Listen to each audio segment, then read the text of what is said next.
যোগীরাজ উত্তরপ্রদেশের বিজেপির ভরসা এখন বাহুবলী রাজ ভাইয়া। হ্যাঁ, ঠিকই শুনছেন। দাদাগিরি বা গুন্ডাদের বিরুদ্ধে যে মুখ্যমন্ত্রী যোগী আদিত্যনাথ নিজের ভাবমূর্তি সাজিয়েছিলেন বুলডোজার আর এনকাউন্টার রাজের, সেই যোগী এখন দ্বারস্থ এক তথাকথিত দাদার।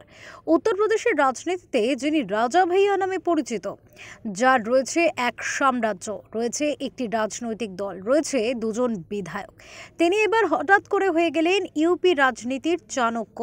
শুনতে অবাক লাগলেও বাহুবলী রাজা ভাইয়ার দুই বিধায়কের সমর্থন নিয়ে রাজ্যসভায় একটি আসন নিশ্চিত করছে বিজেপি। भारतीय जनता पार्टी के प्रत्याशियों को मतदान करेगा, ये तो हम कल ही स्पष्ट कर चुके हैं और पहले भी स्पष्ट कर चुके हैं।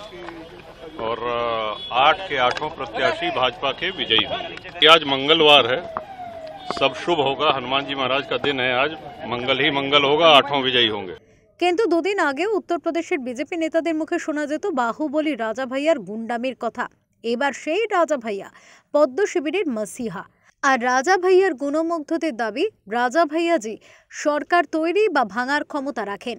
প্রসঙ্গত, জনসত্তা দল অর্থাৎ লোকতান্ত্রিকের প্রধান রঘুরাজ প্রতাপ সিং রাজা ভাইয়া নামেই পরিচিত। তার নামে আদালতে একাধিক মামলাও চলছে, যার মধ্যে উল্লেখ্য খুনের চেষ্টা, অপহরণ ইত্যাদি। ব্যুরো রিপোর্ট, ওঙ্কার বাংলা।